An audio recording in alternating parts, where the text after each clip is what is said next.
In this text, Jiva Goswami, in this 2.235, he explains in Paramatma Sandarbha that the individual spirit soul is the first seer.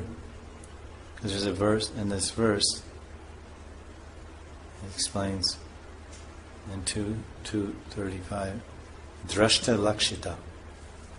Means that the individual spirit soul is the first seer. So then one may ask the question, what enables spirit soul to see? So what's the answer? The answer is given in the verse. Drishyer buddhyadibi, buddhi. He sees with the help of his intelligence. Without the presence of the seer, the act of seeing the visible world will not occur. If there's no person, in other words, the material world exists because I see it. If I'm not here to see it, it doesn't exist.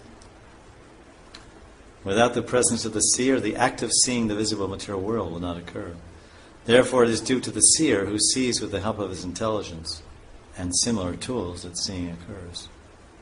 So one can understand that the supersoul is present because the living entities are clearly not independent in their actions or encounters with pleasure and pain, and because they cannot act without external help. Thus one can understand, both by logic and intelligence, that the supersoul must exist.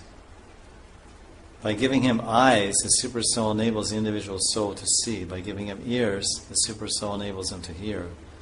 By giving him a mind, the supersoul enables him to think. And by giving him intelligence, the supersoul enables him to understand. And Jiva Goswami quotes the Vallabha Shruti, saying, Shritir Ashrita, which means by the supersoul's will, all things are set in motion and are also made motionless.